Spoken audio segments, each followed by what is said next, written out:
한 주간 동안 안녕하셨죠? 오늘 또 여전히 가족 예배를 영상으로 드리도록 하겠습니다. 오늘 시편 낭독은 75편 1절로부터 7절까지의 말씀입니다. 하나님이여, 우리가 주께 감사하고 감사함은 주의 이름이 가까움이라. 사람들이 주의 기이한 일들을 전파하나이다. 주의 말씀이 내가 정한 기약이 이르면 내가 바르게 심판하리니, 땅의 기둥은 내가 세웠거니와 땅과 그 모든 주민이 소멸되리라 하시도다. 내가 오만한 자들에게 오만하게 행하지 말라 하며 악인들에게 불을 들지 말라 하였노니, 너희 불을 높이 들지 말며 교만한 목으로 말하지 말지어다. 물은 높이는 일이 동쪽에서나 서쪽에서 말미암지 아니하며 남쪽에서도 말미암지 아니하고, 오직 재판장이신 하나님이 이를 낮추시고 저를 높이시느니라. 아멘. 만복의 근원 하나님, 온 백성 찬송 드리고, 저 전사여 찬송하세. 찬송 성부 성자 성령. 아멘. 나는 전능하신 아버지 하나님 천지의 창조주를 믿습니다. 나는 그의 유일하신 아들 우리 주 예수 그리스도를 믿습니다. 그는 성령으로 잉태되어 동정녀 마리아에게서 나시고 본디오 빌라도에게 고난을 받아 십자가에 못 박혀 죽으시고 장사된 지 사흘 만에 죽은 자 가운데서 다시 살아나셨으며 하늘에 오르시어 전능하신 아버지 하나님 우편에 앉아 계시다가 거기로부터 살아있는 자와 죽은 자를 심판하러 오십니다. 나는 성령을 믿으며 거룩한 공교회와 성도의 교제와 죄를 용서받는 것과 몸의 부활과 영생을 믿습니다. 아멘. 다 같이 기도하겠습니다. 거룩한 주일날 주님을 찬양하고 예배합니다. 주님, 우리를 주님을 머리로 하는 교회로 각 지체를 짜맞추어 주셔서 교회 되게 하심에 감사합니다. 모두에게 주신 주님의 사랑과 섬김으로 주님을 더 깊이 사랑하고 하나 되게 하시고 필요한 부분을 섬길 수 있도록 인도하여 주십시오. 주님, 코로나가 재차 확신되고 있습니다. 어떤 사람들은 두려워 떨 것이고 덜어는 자신과 상관없는 일로 여길 수도 있을 것이며, 피해를 보는 사람들이 있는가 하면 이득을 보는 사람들도 있을 것입니다. 주님, 하지만 간절히 구하는 것은 코로나가 종식되어 안전한 삶이 회복되기를 기도합니다. 최전선에서 뛰고 있는 의료진들에게 힘을 주시고 한국과 모든 국가의 위정자들에게 서로 협력하여 위기 상황들을 잘 대처하고 헤쳐나갈 수 있도록 지혜를 허락하여 주십시오. 상황과 환경은 막막할 수 있지만 이 상황 가운데 말씀하시는 주님의 음성을 듣게 하시고, 교회와 학교와 사업장, 모든 일터 가운데 피할 길을 주시고 주님 안에서 안전함과 평안함을 누릴 수 있도록 개개인과 각 가정의 처소를 보호하여 주십시오. 주님, 2020년 한 달 반의 기간을 남겨두고 있습니다. 앞으로 저희 교회가 나아가야 할 방향과 새로운 장소를 인도하여 주시고, 필요한 부분들이 있다면 채워주시고 성령께서 친히 앞서가셔서 인도하여 주십시오. 오늘부터 시작되는 영성훈련 가운데 우리의 영과 몸이 깨어 반응할 수 있는 시간이 되게 하시고, 온라인으로 진행되나 서로 화면을 통해 깊이 교제 나눌 수 있는 시간이 되게 하시고, 모든 성도들이 이 훈련을 통해 성장할 수 있는 기회가 되게 하여 주십시오. 감사드립니다. 우리와 언제나 함께 하시는 예수 그리스도의 이름으로 기도드립니다. 아멘. 우리의 기도를 들어주소서. 우리의 기도를 들어주소서. 우리의 기도를 들어주소서. 우리의 기도를 들어주소서. 기리에 기리에 엘레이소. 기리에 기리에 엘레이소. 기리에 기리에 엘레이소. 기리에 기리에 엘레이소. 우리의 기도를 들어주소서. 우리의 기도를 들어주소서.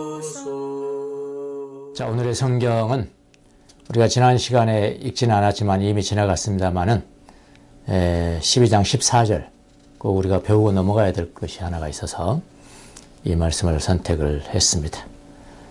하나님의 지혜의 귀를 기울이십시오. 몸은 한 지체가 아니라 여러 지체로 되어 있습니다. 아멘. 말씀하시는 분은 바로 하나님이십니다.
오셔서 좌정하사 다스리소서.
자, 지난 시간에 우리가 은사의 다양성을 봤습니다. 그리고 다양한 은사들 하나님이 잘 컴바인해서 짜맞추셔서 교회를 이루었다, 작품을 만들었다, 그것을 봤는데 그냥 넘어가려다가 또 그런데 은사를 다룸에 있어서 또 한 가지 우리가 조금 배우고 넘어가야 될 것이 있어서 그게 뭐냐면은 사람들의 신앙의 색깔, 또 다른 말로는 영성의 색깔도 다양하다.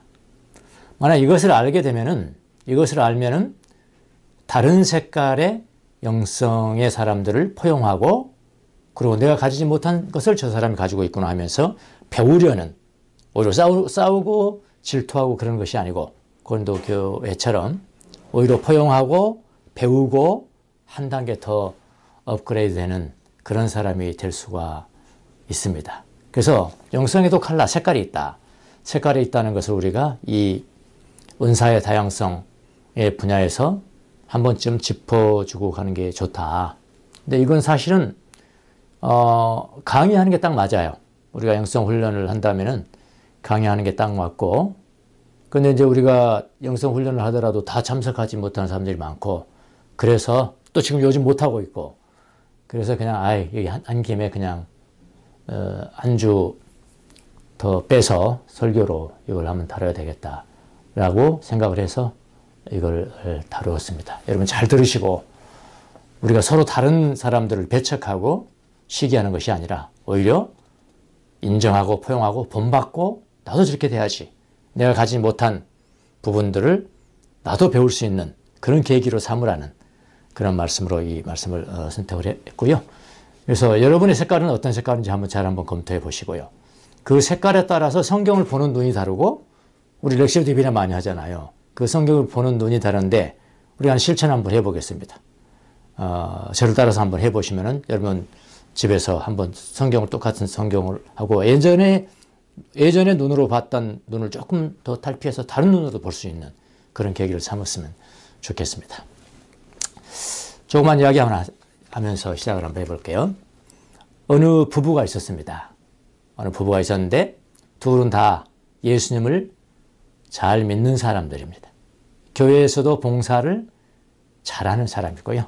그런데 어느 날 담임 목사의 권유에 따라서 이 부부는 어떤 기도 모임, 이제 가정들을 돌아가면서 하는 어떤 기도 모임에 참석을 하게 됐습니다. 부부가 다.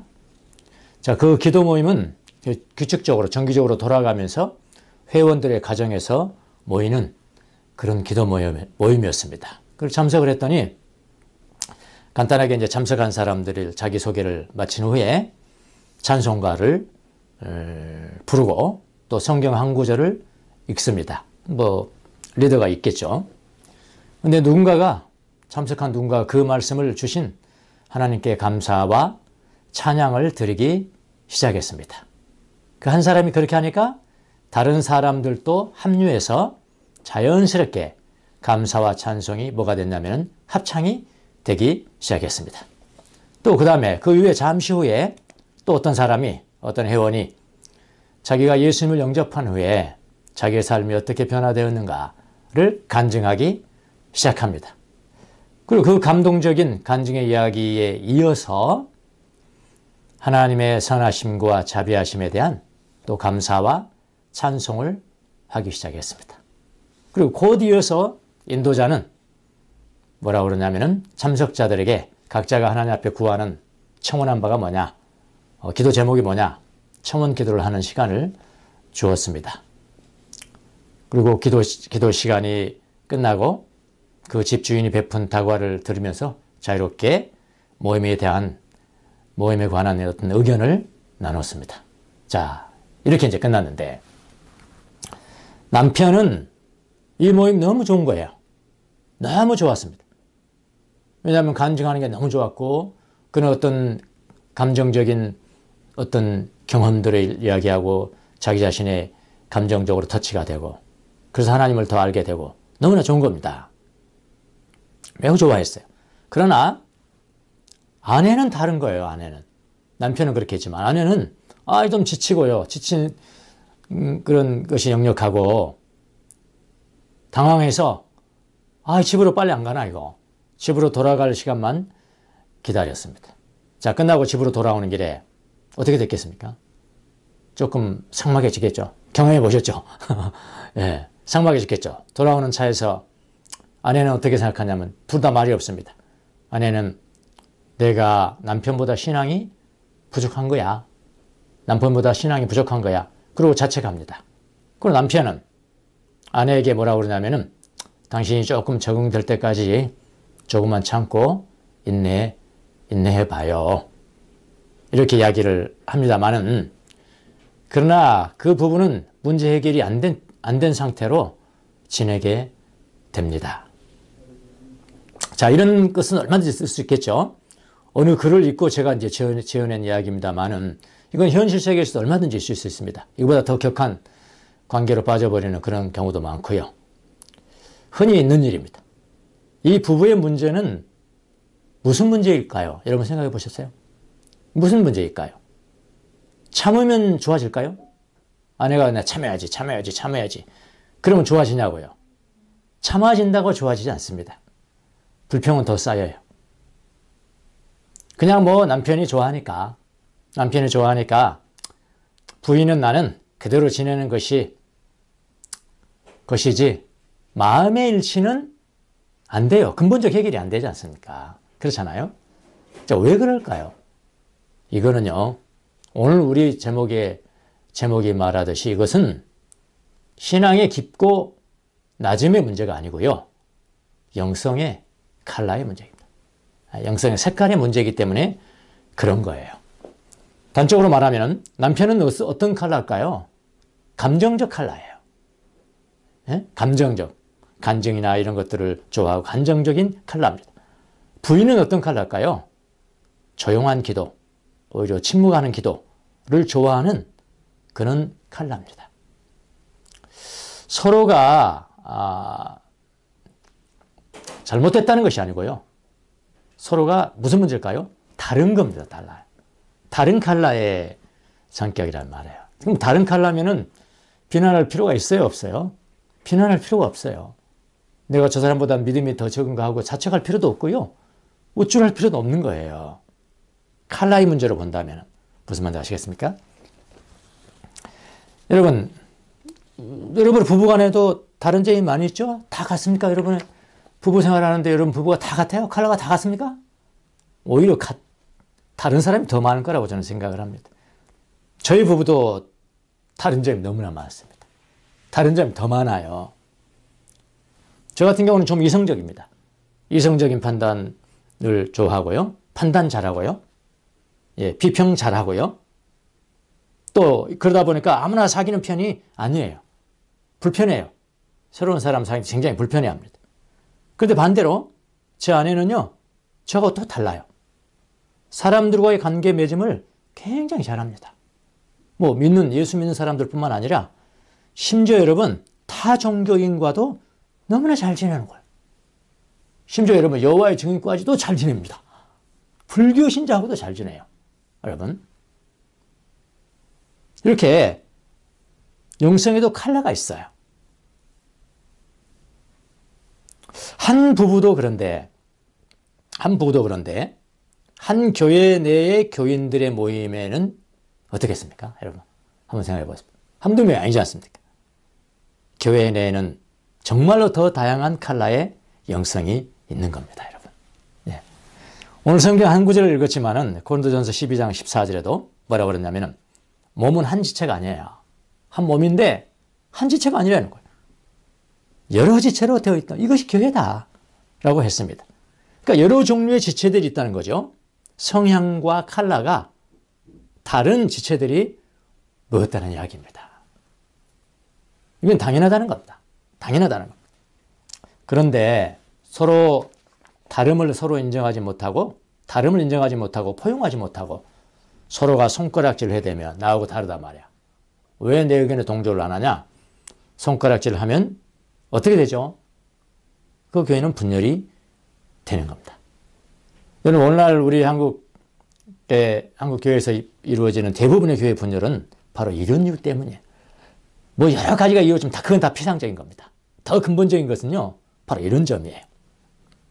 자, 한번 예를 한번 들어볼게요. 어떤 목사님은요, 아주 이성적입니다. 컬러가 그런 컬러예요. 이성적이고 합리적인 설교를 잘 하십니다. 저 같은 경우가 보죠, 뭐.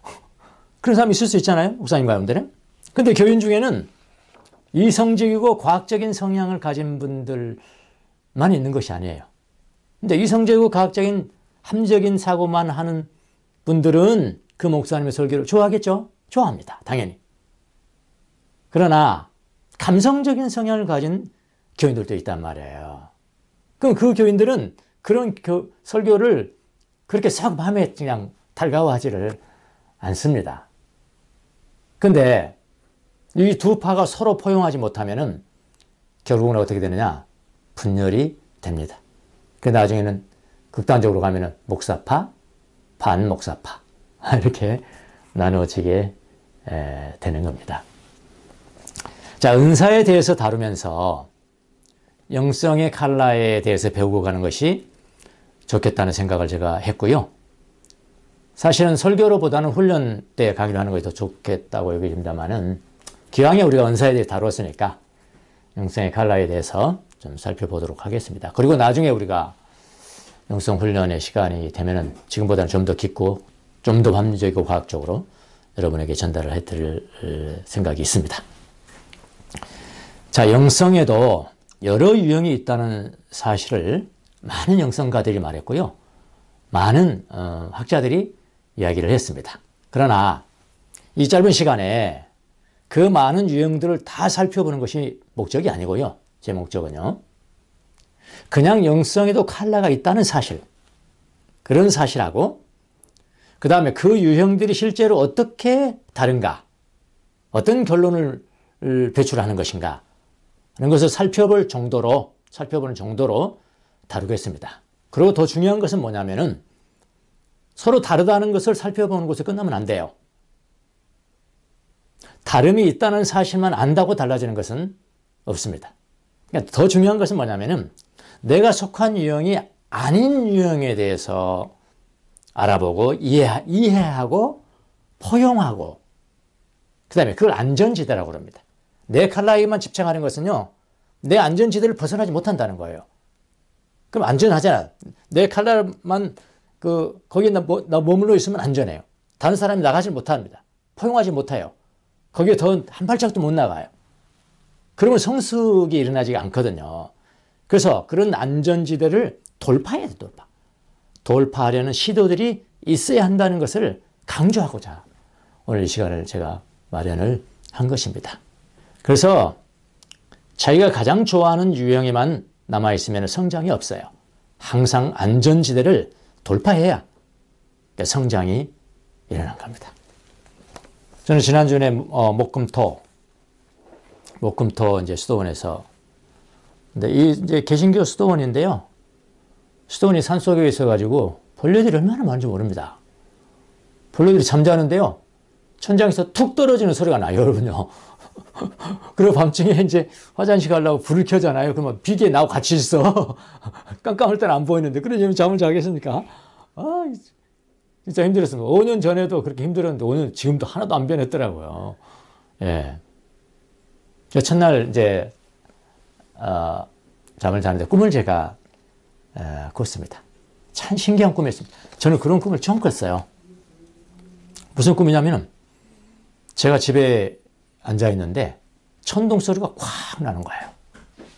천둥 소리가 꽝꽝 하면서 나면서 집이 무너졌습니다. 집이 폭삭 무너지더라고요. 그건 저는 안 죽더라고요. 그럼 나가는 길을 찾아야 되지 않습니까? 나가는 어떻게 찾아야지? 어디지? 어디로 나가야지? 하다가 제가 깼거든요. 새벽 3시 반이더라고요. 그런데 어떻게 보면 무서운 꿈이잖아요.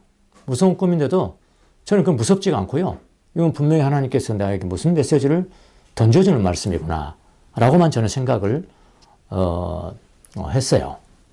어렴풋이 저에게 온 생각은 뭐였냐면은 반석이 생각해서 반석이라는 단어가 생각나요. 그 당시에는요. 꿈을 해몽하는데 반석은 예수 그리스도잖아요. 내 집이 아니고요.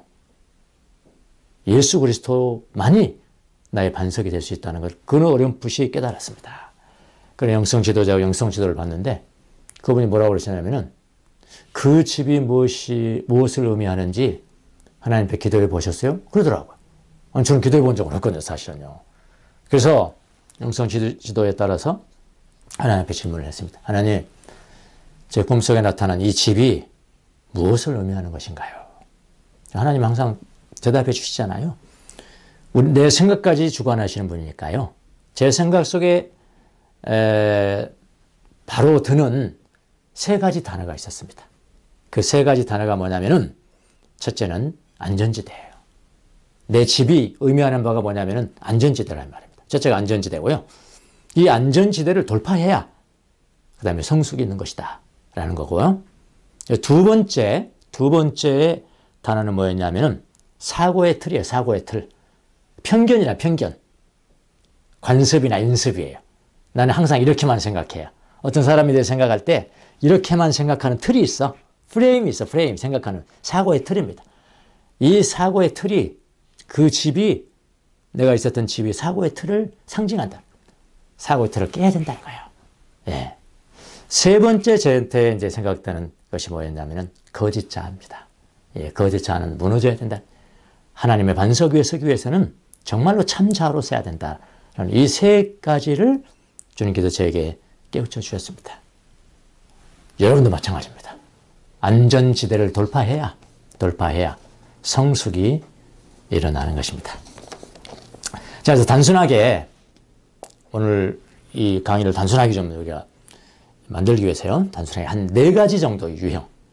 더 이상 많이 뭐 있겠지만은 한 4가지 정도 중요한 영성 유형에 대해서 제가 여러분에게 제시를 하고 그 유형, 영성 유형에 따라서 성경을 읽고 그 다음에 깨달은 바가 어떻게 다른지를 성경 말씀 한 군데를 통해서 예를 들면서 실천을 해보겠습니다.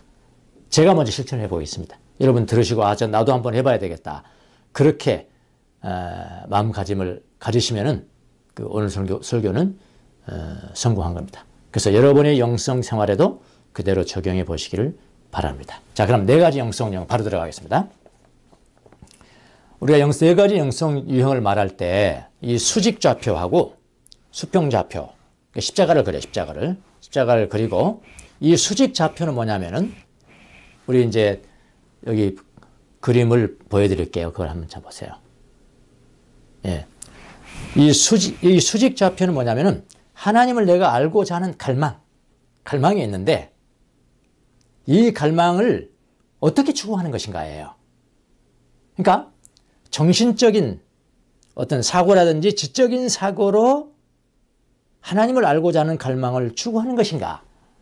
이거를 그러니까 정신의 조명을 추구하는 것인가 이렇게 이야기를 해요. 그거를 위하는 것인가 아니면은 마음 하트입니다. 하트. 예. 하트의 조명을 추구하는가에 따라서 위에 측은 정신, 밑에 측은 마음이에요. 그러니까 자, 정신은 어떻게 다르냐면은 하나님을 갈망하는 태도에 있어서 어떻게 하냐면은 하나님과는 어떤 관계를 맺기를 원하냐면 어떤 정신적이에요. 그리고 지적인 어떤 지적인 관계, 그다음에 선이라든지 사랑이라든지 진리 등 이런 사고의 범주들을 통해서 하나님을 알기를 좋아하고 익숙합니다. 그러니까 이런 설교, 그런 유형을 가진 사람의 설교는요, 설교, 그 다음에 강의, 그런 강의를 강조를 하죠. 예. 그리고 다음, 이 밑에 있는 마음. 그러니까 하나님을 알고자 하는 갈망을 어떻게 해요? 마음을 통해서 알고자 하는 그런 유형이 있는데요. 이 사람들은 어떻게 하냐면 하나님과의 지적인 관계라기보다는 감정적 관계예요. 감성적 관계. 그러니까 느껴지는 관계죠. 느껴지는 관계로 하나님을 추구하는 사람들이거든요. 그러니까 이런 사람들은 오히려 설교나 강의보다 뭘 좋아하냐면은 찬양. 깊은 경배와 찬양. 눈물을 흘리고 하는 거 있잖아요. 찬양을 선호하고 강조합니다. 근데 여러분 교회에서 한번 무슨 재직회나 회의를 했다 합시다. 어떤 판은 설교를 더 많이 늘려야 됩니다. 강의를 더 늘려야 됩니다. 어떤 판은 뭐예요? 아닙니다. 찬양과 경배를 늘려야 됩니다. 그렇게 싸우면 되겠습니까, 여러분? 안 되죠. 무엇이 맞습니까? 다 맞는 겁니다. 두 가지 다 중요한 겁니다. 그렇게 보시라 이 말이야. 그게 이제 수직 좌표입니다. 좌표를 좀 이따 올려드리겠습니다. 그 다음에 이제 수평좌표. 수평좌표는 뭐냐면은 하나님을 아는 방법입니다. 하나님을 어떻게 알 것인가? 하나님을 아는 방법으로 어떤 사람은요, 모든 것을 초월하신 하나님은, 그러니까 초월적인 하나님이죠. 초월적인 하나님은 말로 설명도 안 되고,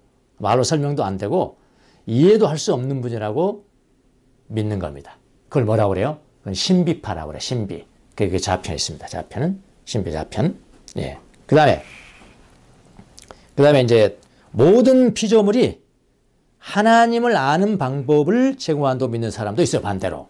그런 신비 반대 뭐가 있을까요? 그 계시죠. 계시. 예. 모든 이 세상의 피조물들은 하나님을 드러낸다. 계시입니다. 계시. 자, 신비의 방법은 어떤 것으로 출발하냐면 하나님과 인간은 다르다는 것으로 출발을 하고요. 계시의 방법은 뭘까요? 하나님과 피조물은 닮았다는 것으로부터 출발하는 거예요. 여러분이 잘 아시는 13세기의 성자 아시시 프란시스 있죠. 프란시스 같은 사람들은 계시파죠. 계시파. 예, 모든 피조물들, 자연을 통해서 하나님을 본다. 그런 분이잖아요. 예, 그렇게 내가. 자, 여기서 제가 이거 한번 봅시다. 제가 이제 수직적인 것은 위에는 뭐겠어요? 정신.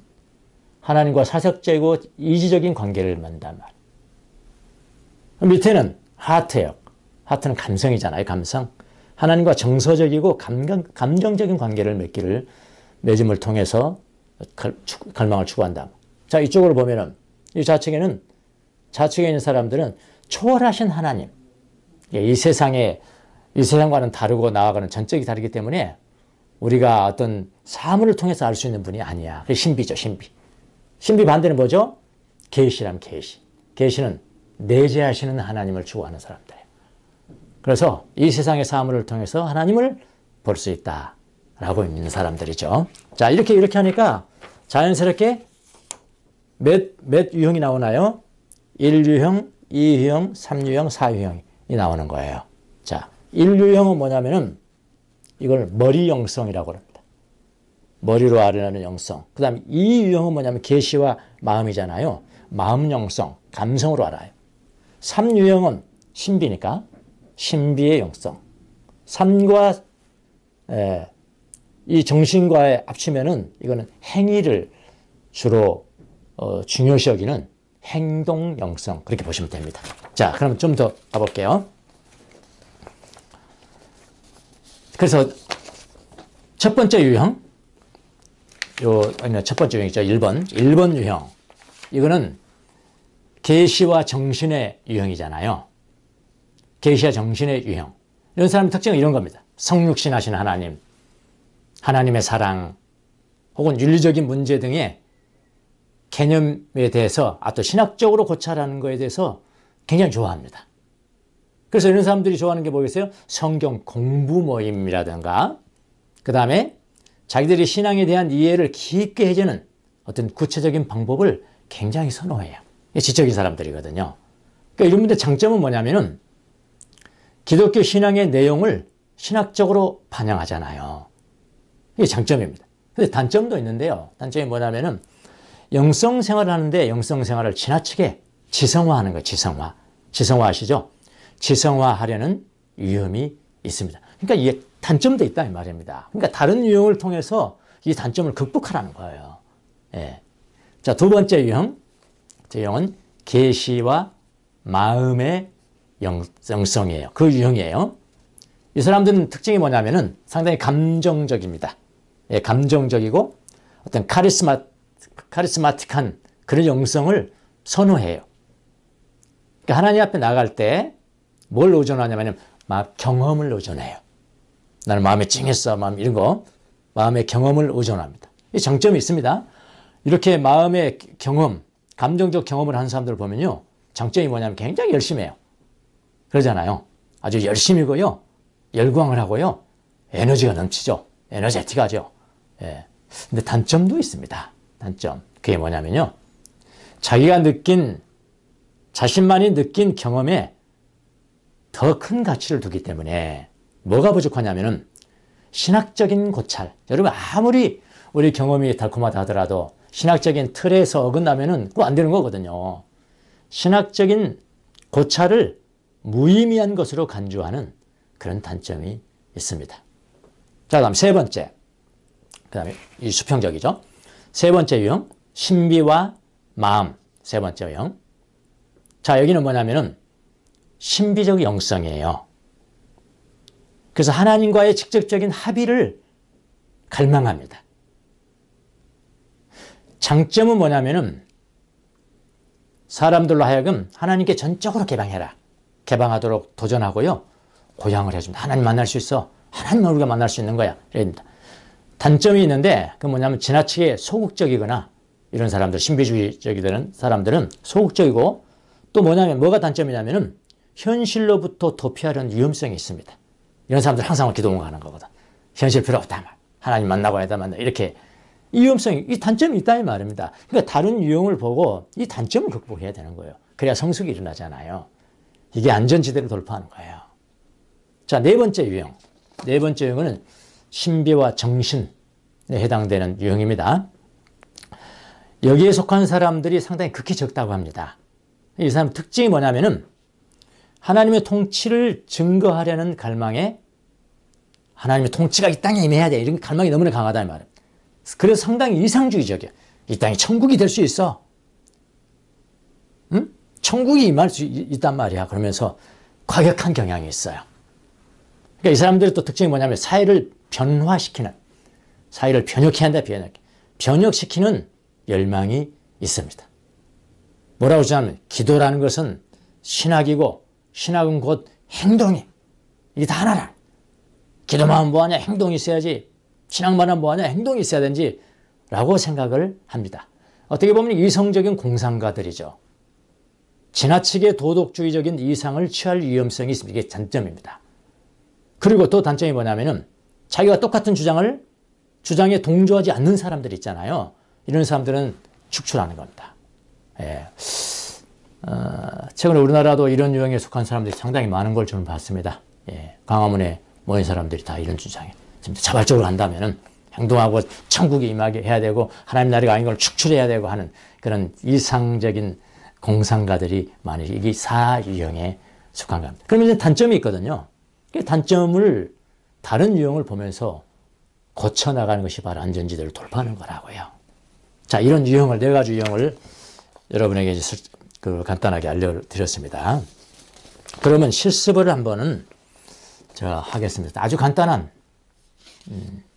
성경, 여러분이 제일 잘 아시는 성경, 요한복음 3장 16절로 첫 번째 유형이 머리 영성, 두 번째 마음 영성, 세 번째 신비 영성, 네 번째, 행위 영성. 이런 마음을 가지고 이 성경 말씀을 접근해보라, 이런 이야기입니다. 제가 공부하는 곳에 이거는 과제입니다. 어떻게 보면. 과제인데 저는 그 과제에 따라서 그대로 했습니다. 그대로 하는데 그렇게 은혜가 됐습니다. 저에게. 가능해요. 요 실습하는 과제의 팁은 여러분 제가 밴드에 올려놓겠습니다. 여러분 그대로 보시고 머리 영성은 어떻게 하라는 것인가, 마음 영성은 어떻게 하라는 것인가, 신비 영성은 어떻게 하라는 것인가, 행위 영성은 어떻게 요한복음 3장 16절을 읽고 렉시오 디비나를 하라는 것인가를 보여주는 것이니까 여러분 그대로 실천 한번 해 보셔야 합니다. 자, 구체적으로 제가 한 것을 미리 했던 것을 제가 이렇게 노트를 가져왔습니다. 영성일지 노트를 가져왔으니까 직접 제가 여러분 앞에 읽어드리는 게 이게 어떻게 다른 것인가, 각 유형마다 그걸 한번 보도록 하겠습니다. 자, 제일 처음에는 첫날에 제가 했던 것인데요. 이게 머리 영성입니다. 그러니까 저한테는 딱 맞아요. 저는 머리 영성의 사람이거든요. 지적이고 합리적이고 상당히 과학적이어야 돼요. 예. 그런 면으로 그런 영성으로 요한복음 3장 16절을 읽는 겁니다. 그 팁은 여러분이 올려놓겠습니다. 한번 읽어보시고 한번 보십시오. 그래서 거기에 따라서 저는 지금 이 영성 일지를 제가 이렇게 썼습니다. 하나님이 첫날 그 3장 16절을 읽고, 하나님이 이 세상을 사랑하신 증표는 독생자를 주신 것이다. 누구든지 그를 믿으면 지옥을 면할 것이다.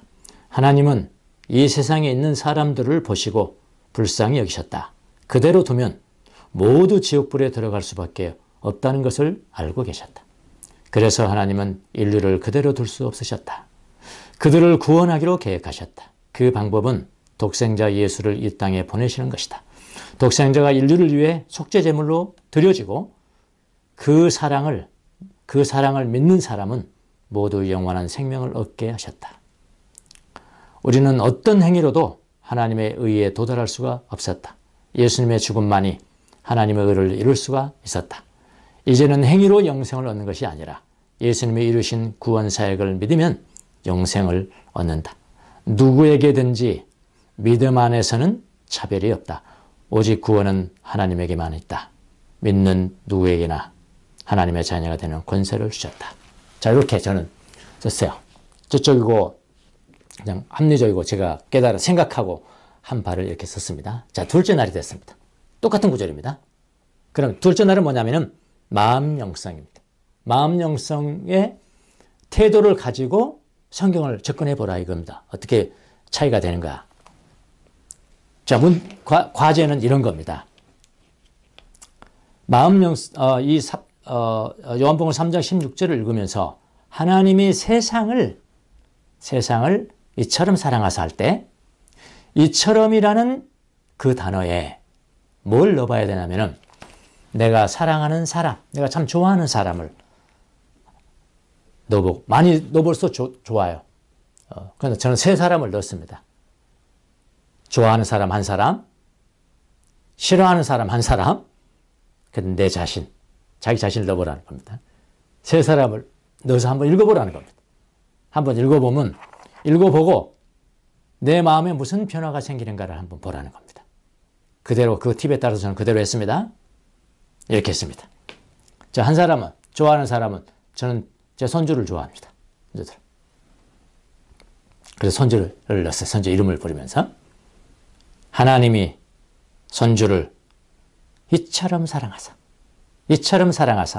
독생자를 주셨으니 이는 저를 믿는 자마다 멸망치 않고 영생을 얻게 하려 하심이라. 자, 이거 했습니다. 너무 당연한 것이니까 그대로 넘어갔습니다. 두 번째는 뭐냐면은 자기 좀 싫어하는 사람, 마음에 안 드는 사람 한 사람 넣으라는 겁니다. 곰곰이 생각했습니다. 누구냐? 저는 제 아버지하고 좀 사이가 안 좋습니다. 사이가 안 좋아서 아버지가 좀 싫은 마음이 좀 있더라고요. 그래서 아버지를 제가 넣었습니다. 그래서 하나님이 아버지를 이처럼 사랑하사 독생자를 주셨으니 이는 저를 믿는 자마다 멸망치 않고 영생을 얻게 하려 하심이라.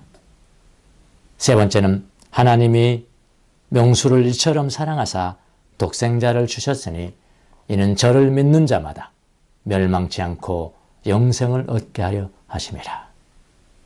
그리고 거기에 따라서 내 마음에 어떤 변화가 일어나는가를 보라. 잠시 시간을 내서 침묵하는 겁니다. 그리고 내 마음속에 일어난 그것을 영성일지에 저는 이렇게 적였습니다. 나의 아버지를 사랑하신 하나님. 내 자신과 전 내 자신에 대한 정체성은 이미 극복했고요. 손주를 사랑하신, 너무 당연한 거 아닙니까? 그런데 나의 아버지를 사랑하시는 하나님. 하나님의 그 마음 안으로 들어가는 것이 나의 기도라는 것을 저는 깨달았습니다.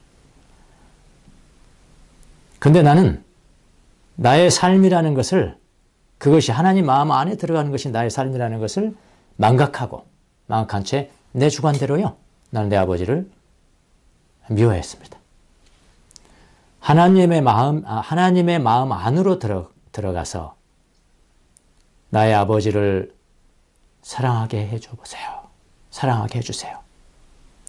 나는 내 중심으로 사람을 미워했고 하나님이 사랑하신 사람이다. 하나님이 사랑하신 사람을 미워했습니다. 그 마음이 들더라고요. 그래서 솔직히 적었어요. 용서해 주십시오. 하나님 용서해 주세요. 나의 아버지께 하나님이 아버지를 얼마나 사랑하시는지, 얼마나 사랑하신 자를 제가 전하겠습니다. 그리고 그 사랑으로 내가 사랑하겠다고 나는 고백할 것이다. 그래, 이렇게 그렇게 팁에 따라서 했단 말이에요. 그러니까 아까 머리의 영성으로 했을 때 이 글 영성일지 쓰는 것과 내가 마음 영성의 입장으로 요한복음 3장 16절을 봤을 때는 또 달라진다. 이렇게 그렇게 됐습니다. 셋째 날이 됐습니다. 신비 영성입니다. 신비. 하나님의 사랑에 내 몸을 맡겨봐라. 그런 이야기거든요. 하나님의 사랑. 내 마음을 맡기고 너가 미워했던 그 사람, 그런 감정도 그 사랑의 물결에 태워서 보내봐라. 그런 이야기입니다. 예. 그래서 아침에, 셋째 날, 아침에, 제가 어저께 두 번째 날, 기도했더니 고백하겠습니다. 저희 아버지가 지금 저기 계세요. 요양원에 계십니다. 요양원에 계시기 때문에 요양이 면회도 안 되고. 그러니까요. 은근히 면회도 안 되고 보지도 않으니까 마음 한구석에는 이거 편하다 하는 생각도 있었는데 두 번째 날, 세 번째 날에는 내가 또 실천을 해야 되니까 두 번째 내 영성일지 쓸 때 오늘은 꼭 전화를 해서 내가 사랑한다고 말씀을 드려야지. 사랑한다고 말씀을 드려야지. 왜냐하면 하나님 사랑하시는 거예요. 자녀니까. 그래서 전화를 했더니 전화를 안 받으시더라고요. 전화 안 받으시고 어쨌든 가물가물 하시는가 봐요. 그래 다시 또 전화를 해서 통화가 됐습니다. 많은 말을 하지 않았습니다. 자, 아버지, 제가 아버지를 사랑합니다. 그랬어요. 그때까지만 해도 제가 상당히 의지적이었습니다. 내 의지로. 하나님이 사랑하시는 분이니까 기도는 뭐냐면 하나님의 마음속으로 들어가는 것이니까 나는 그분의 마음으로 그분에게 선포를 해야 돼. 아버지 사랑합니다. 그랬어요. 그랬더니 아버지가 들으시고 거기서 그렇게 하시더라고요. 나도 아들을 사랑한다. 하고 아무 말이 없으세요. 우시는 것 같아요. 저도 아무 말도 없었습니다. 침묵하고 전화를 끊었습니다. 끊었는데 그때까지만 제가 의지적이었다니까요. 의지적인데요. 끊고 나니까 하나님의 사랑이 그냥 쫙 이렇게 마음속으로 흘러내려간다는 표현이 맞아요. 이 팁이 거기 나옵니다. 사랑의 내 마음, 하나님의 사랑이 내 마음을 관통해서 흘러내려가도록 그 경험해봐라. 그걸 저는 경험을 했습니다. 마음에서 눈물이 흐르고요. 그 다음에 계속 아버지를 생각할 때마다 생각하면서 계속 또 눈에서 눈물이 나는 거예요. 내 힘이 아닙니다, 이거. 제가 알아요. 내 힘이 아니라요. 성령님께서 그렇게 하지 않으면 이건 할 수 없는 일이에요. 또 이렇게 간단하게 또 썼습니다. 무슨 영성? 신비영성, 신비영성. 또 달라져요. 컬러가 좀 달라져요. 하나님은 사랑이십니다. 하나님은 사랑이십니다. 죄인을 용서하실 정도의 크신 사랑이십니다. 그 사랑 때문에 내 마음이 녹아 나도 주님을 사랑합니다. 내 마음 한구석에 서운함을 늘 안고 살아가는 아버지를, 나의 아버지를 주님의 사랑의 흐름 속에 맡기기로 했습니다. 사랑한다고 표현하기 위해서 전화를 들었습니다. 아버지 사랑합니다. 아버지도 저쪽에서 나도 아들을 사랑한다. 라고 말씀하시고 서로가 침묵이 흐릅니다. 그분도 아무 말씀 없었고 저도 아무 말을 하지 않았습니다. 내 마음에서 눈물이 흘러내렸습니다. 그리고 내 눈에서도 눈물이 흘러내렸습니다. 아버지를 향해 서운하게 생각했던 모든 것을 쌓아 넣어둔 구석, 그 냄새난 어떤 구석진 곳에 하나님의 사랑이 흘러내리는 것을 저는 경험을 했습니다. 이제는 저를 서운하게 했던 그 모든 것은 너무 작아지고 예수님의 사랑이 더욱 넘쳐 흘렀습니다. 어제 제가 경험했던 거예요. 바로 경험했던 거고요. 네 번째 영성이 뭐였죠? 네 번째 영성이 뭐냐면은 행위의 영성이었습니다. 행위의 영성은 뭐냐면은 아까 행동하라는 행동. 이게 감정적으로 또 신비롭게 하나님의 사랑을 체험하는 것을 끝나면 안 되고 이걸 행동해 보라는 겁니다. 그러니까 행동, 말로서 행동해 보고 행동으로 행동해 보고 하나님 당신을 사랑하십니다. 당신도 하나님을 사랑하세요. 이렇게 말로 해보라는 겁니다. 말로. 그러니까 하나님이 세상을 당신을 이처럼 사랑하사 예수님을 주셨습니다. 그 예수님을 믿으셔야 합니다. 어떤 면으로 그 예수님을 믿으셔야 됩니다. 그 예수님만 바라봐야 됩니다. 이 말을 행동으로 옮기는 영성이 뭐냐? 행동으로 옮겨야 된답니다. 그래서 저는 어제 이미 이 행위 영성을 보고 이제 어제 했으면 오늘 또 실천해야 되잖아요. 오늘 아침에 또 그대로 실천을 했습니다. 또 전화를 들었습니다. 아버지한테 사랑한다고 또 이야기하고 아버지 이제는 의지하실 분이 아무도 없습니다.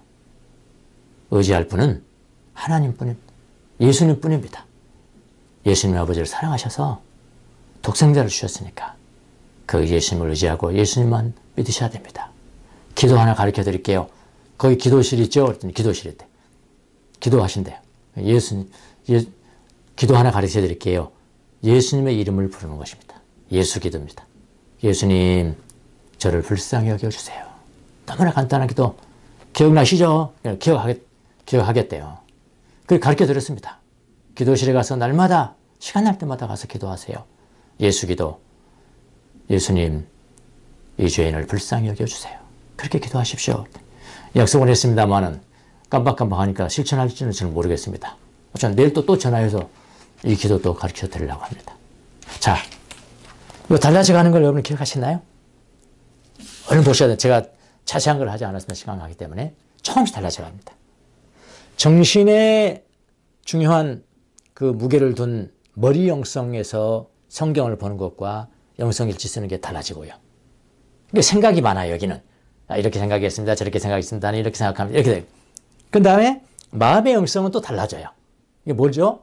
내 마음의 감정의 어떤 그 움직임, 감정의 움직임을 불러일으키는 거예요. 그럼 좀 더 열정이 생기고요. 에너지가 생기고 정말 주님이 나를 사랑한 것 같고요. 그 다음에 좀 더 들어가면은 하나님의 사랑에 내 자신을 맡기는 신비영성. 자, 똑같은 구절이지만 다 다르지 않습니까? 그리고 나아가서 행동, 행위영성에 이르기까지. 그렇게 이 칼라가 다 다른 그 영성을 다 경험할 수 있어야 그것을 뭐라고 하냐면 전인적 기도라. 그렇게 이야기합니다. 전인적 기도. 예. 그렇게 우리가 하는 겁니다. 그래서 머리 영성은 이 구절의 의미를 깊이 생각해보는, 나에게 주는 의미를 문장으로 다시 한번 표현해보고요. 그리고 기도문을 쓰고 생각을 쓰고 하나님이 우리를 위해서 하신 일이 뭔가, 하나님이 우리 주신 것이 우리에게 필요한 이유는 뭐, 그걸 기록하는 거예요. 그건 상당히 지적이잖아요. 근데 마음 영성에 가서는 사랑하는 사람들의 이름과 사랑하기 어려운 사람들의 이름을 적어봐라. 그 이름을 붙여서 천천히 읽어라. 당신의 이름도 붙여서 읽어라. 그렇게 하는 거예요. 그리고 내 마음에서 일어나는 어떤 변화가 일어나는지 주목하라. 뭐 좋아하지 않은 사람도 많이 있잖아요. 그거 다 적어서 한번 해보세요. 목록에 기록한 사람들에게 하나님 사랑과 당신의 사랑을 어떻게 표현할지를 결정하라. 신비영성에 가서는 그 구절을 하나님께 초점을 두는 방법으로 삼아서 기도하는 방법으로 반복해서 읽어라. 예수 그리스도의 사랑의 태도에 당신의 영혼을 열어라. 온 세상을 향한 하나님의 무한하신 사랑, 우리 안에 있으며 우리를 통해서 흐르는 사랑의 흐름에 자신을 맡겨봐라. 어떤 상황이나 사람들의 얼굴이 떠오르거든 그것들을 사랑의 흐름 속에 담구어 하나님의 무한한 사랑 안에서 씻으라. 행위형성 네 번째, 만나는 사람들에게 하나님의 세상을 처럼 사랑하사 라는 말로 축복하라. 하나님의 사랑이 필요한 곳은 어딘가? 그런 상황에서 예수님이라면 어떻게 행동하셨을까를 생각해보고 하나님의 사랑을 행동으로 나타내는 방법을 택해보라. 이거 올려놓겠습니다. 여러분 한번 훈련이 실전이에요. 영성훈련은 실전입니다. 올려놓을 테니까 실전하듯이 요한복음 3장 16절을 그렇게 해서 영성일지를 한번 써보십시오. 나가겠습니다. 제가 모두에서 언급한 부부의 이야기로 돌아가 봅시다. 그 부부는 어떤 영역에 속하였는가요? 남편은 기도 모임에서 들은 신앙 간증을 통해서 하나님을 쉽게 발견할 수가 있었습니다. 그러나 부인은 그 기도 모임에서 다소 침묵의 시간이 있었더라면 훨씬 편안함을 느꼈을 거예요. 부인은 침묵 시간을 통해서 하나님의 임재 안으로 들어가는 것이 좋았을 것입니다. 자, 그러면 누가 더 우수할까요? 신앙생활에 있어서 우수는 없어요. 컬러가 다르다니까요. 그런 것은 없다니까요. 그래서 서로를 보고 안전지대를 돌파해서 한 걸음 한 걸음 더 나아가셔야 합니다. 여러분도 다름을 포용하고 안전지대를 돌파하여 새로운 지대를 경험하는 전인적인 기도의 사람들이 되시기를 예수님의 이름으로 축복합니다. 기도하겠습니다.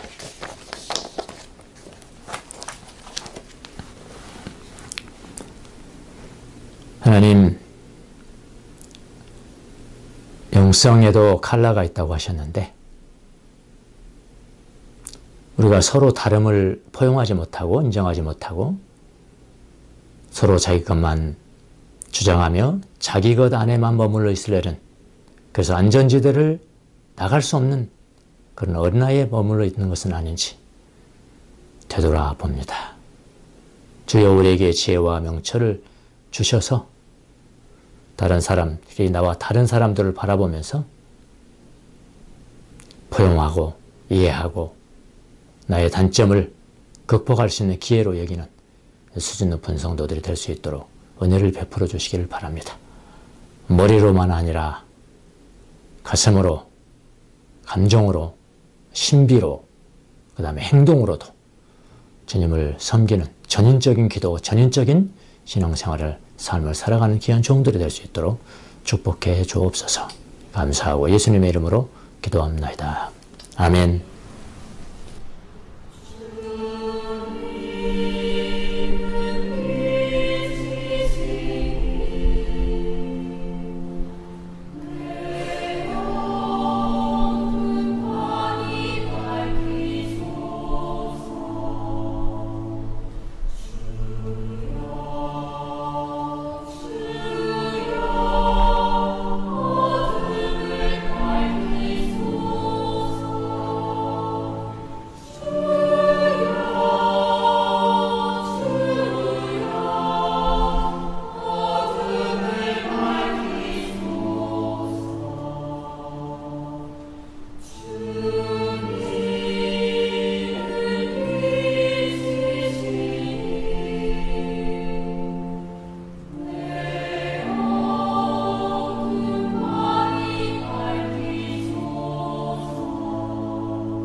코로나19 극복을 위한 전교인 합심 기도를 하겠습니다.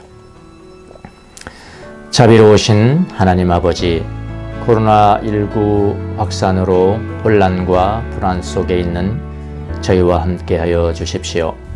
어려움 속에서도 내면의 평화를 잃지 않고 기도하도록 지켜주시고 각자의 삶의 자리에서 최선을 다할 수 있도록 인도하여 주십시오. 코로나19 감염으로 고통받는 사람들에게 치유의 은혜를 내려주시고 이들을 헌신적으로 돌보고 있는 의료진들과 가족들을 축복하여 주십시오. 코로나19로 세상을 떠난 분들의 유족들의 슬픔을 위로하여 주십시오. 국가 지도자들에게 지혜와 용기를 내려주시고 현장에서 위험을 감수하며 헌신하고 있는 관계자들을 보호하여 주십시오. 특별히 더 큰 위험에 노출되고 가난하고 소외된 사회적 약자들을 우리 교회가 더 잘 돌볼 수 있도록 도와주십시오. 어려운 시기를 극복하고자 힘쓰는 저희 모두가 이웃의 존엄, 사랑과 연대의 중요성을 더 깊이 깨닫게 하시고 배려와 돌봄으로 희망을 나누는 공동체로 거듭나는 은혜를 내려주십시오. 우리를 구원하신 예수 그리스도의 이름으로 기도합니다. 아멘.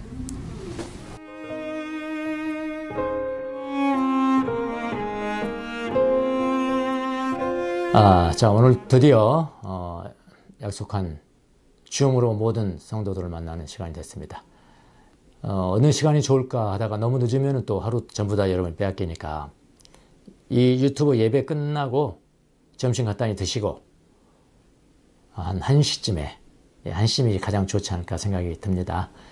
그래서 줌에 들어오는 걸 다 가르쳐 드릴 겁니다. 그 시간에 제가 1시 15분 전에 들어와 있겠습니다. 그래서 한번 다 얼굴이라도 한번 볼 수 있도록 오늘 그렇게 해 주시길 바랍니다. 예.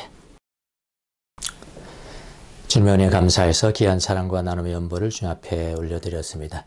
연금이 사용되는 곳에 하나님의 영광이 드러나게 하시고 주의 나라가 확장되는데 쓰임받을 수 있도록 축복해 주시기를 바랍니다.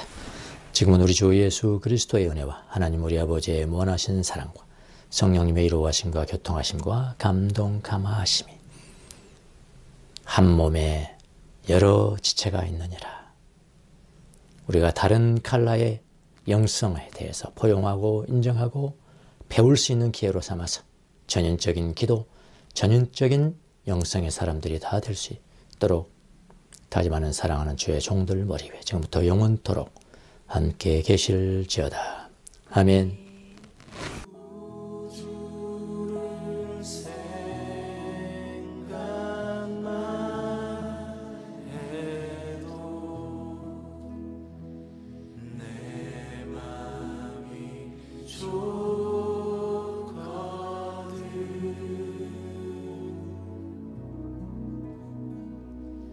주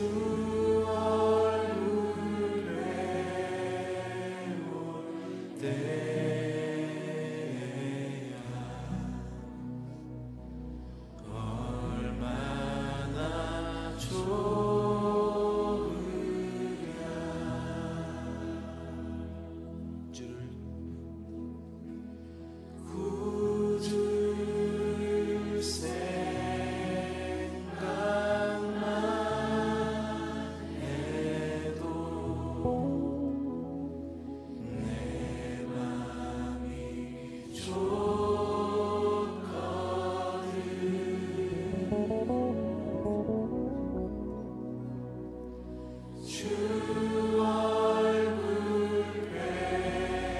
배울 때